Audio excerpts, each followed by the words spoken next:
Hello my dear friends, you're on the Military Summary channel, and this short video we're going to discuss the most important events that took place during the previous night of the local time. First, we're going to start with the northern direction of Avdiivka. The Russian sources reported that as a result of progress and Russian advances in this area, they managed to take control over the central part of Stepova, and the Russians managed to take control over the southern tree line that located on the below Stepova. So we haven't received any geolocated confirmation, but according to those telegram messages from the sources on the ground, this is the current situation in Stepova. The western part of the village is in the gray zone, the central and the eastern one are under Russian control. Furthermore, Syriac Maps, for example, updated his map as well, and he says that the Russians established control over the tree lines that located on the north of the chemical plant. And the situation is getting worse and worse for the Ukrainians. Obviously, the Russians will continue. The sources are saying that the Russians still haven't involved their main reserves. Currently, they're trying to operate with a very small amount of forces. After a few days of clashes in the vicinity of Krasnogorovka, when the Russians lost significant number of tanks, they managed to get results, and now they try to develop and operate with a small amount of units. On this video, we see Lancet strike or Scalpel strike against the Ukrainian T-64 tank in the vicinity of Berdichi. We see that the Russians are moving their focus further to the west, and they try to suppress and to destroy the Ukrainian support forces who try to help the Ukrainians in Stepova, but as we can see, this is not enough and it doesn't help the Ukrainians to hold the foothold. Furthermore, we got another video from the same direction. On this video, we see another armored vehicle of Ukrainian forces that was damaged by the Lancet or probably Scalpel drone. Now we understand the Russian plans on the north. We understand what the Russians are trying to do, are trying to achieve. Of course, currently at this stage of storm of Avdiivka, the main purposes either of the Russians and the Ukrainians to take control or to save the main supply roads. And the first, let's say, target of the Russian forces is to, on this direction, is to establish control over this, let's say, a white cloud. If the Russians are able to do this, of course, they will, let's say, they will make the situation in Avdiivka, not in the entire direction, but in Avdiivka city, much worse for the Ukrainians. They will be able to cut the main supply roads, and if the Russians are able to take this white cloud, obviously the Russians will get opportunity to start movements to the south and to start the storming process of chemical plant, at least from three directions: from the north, from the northeast, and of course from the east. And this is probably the main purpose of the Russians, to start storming process of the chemical plant. Obviously, there are a lot of ways how the Russians can establish control and capture the entire Avdiivka area. They can attack Avdiivka from the south, trying to push the Ukrainians block by block, but this is too suicide operation. The Russians can start wider circle encirclement by attacking in Очеретина or Первомайska, Nitaylovo, Umanska, but this operation may be too long, and obviously it will take time, a lot of time, a lot of resources.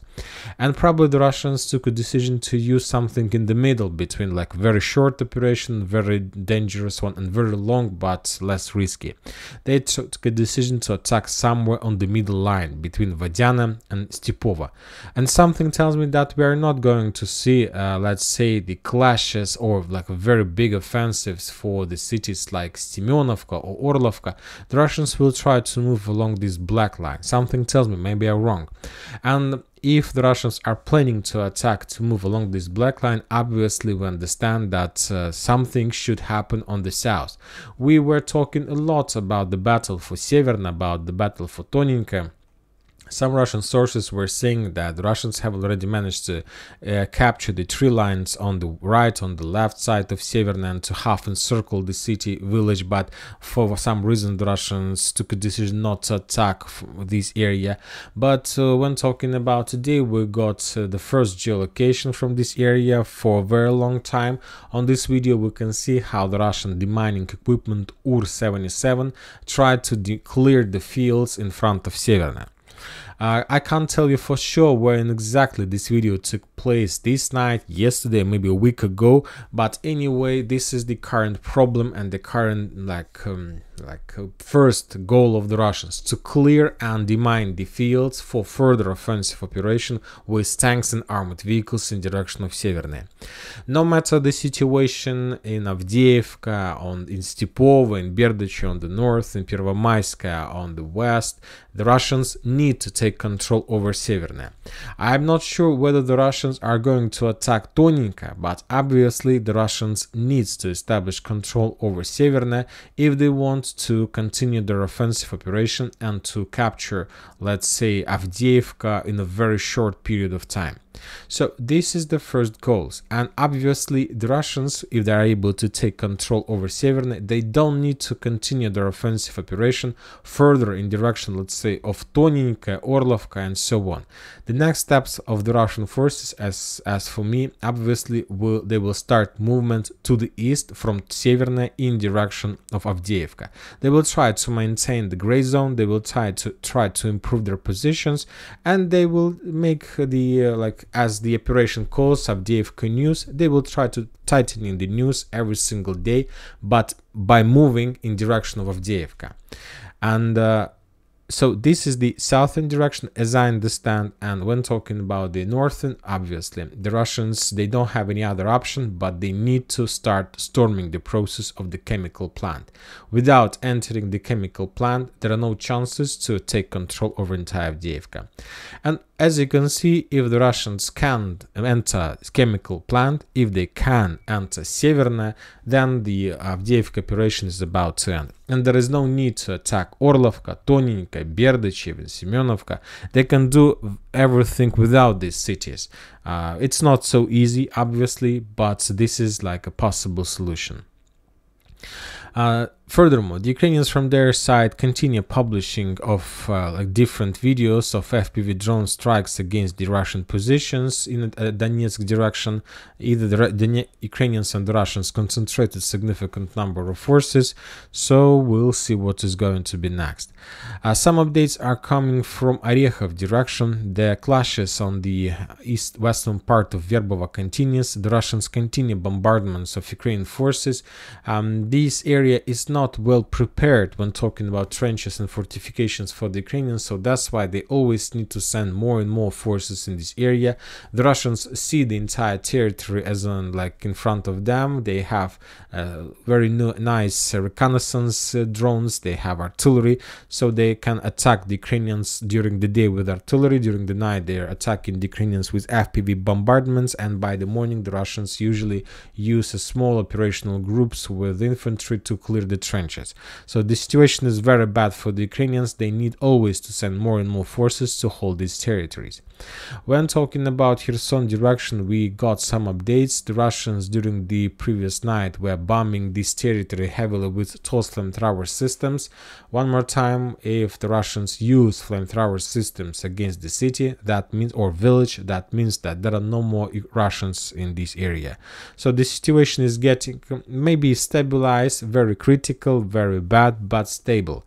The Ukrainians don't have possibilities to develop their positions, but yet the Russians also don't have possibilities to storm the village and to force the Ukrainians to step back. The only thing that the Russians can do is to reduce the Ukrainian possibilities in their logistic and reinforcements. For example, for these purposes, the Russians always, almost 24 hours a day, 7 days a week, try to fly above the Dnipro Islands, above the river, and to discover the Ukrainian, let's say, landing positions with boats. And the only thing they can do, to reduce the Ukrainian possibilities and their, let's say, regrouping possibilities, reinforcements possibilities, is to bomb the boats along the Dnipro Islands. And this is exactly what they're doing, and they think that this might help them. Of course, this will help them, but this is not something like a solution. Anyway, without a ground operation against the village, there are no chances to stabilize this area completely. Some updates are coming from Burmut Direction. the Russians restored their control over the forest that located on the north of Klishchiivka.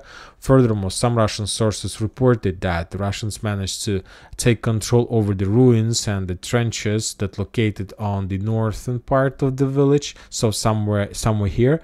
And currently the Russians launched counterattack. We have a lot of geolocated videos from this direction, but most of them are very cruel, a lot of losses and a lot of, let's say, casualties on those videos. But anyway, based on these geolocations, we see that the Russians try to move in direction of the main trenches of this area and try to establish control over the northern fortifications and basically to force the Ukrainians to step back from Klishchiivka. So the battle for this village is going to be continued, and probably today we're going to receive more updates. And that's it for this short video. Military Summary channel reminds you, condemn any violence in the world. Thank you for watching, subscribe to my channel, put your likes, join my Patreon, and have a good day. Bye bye.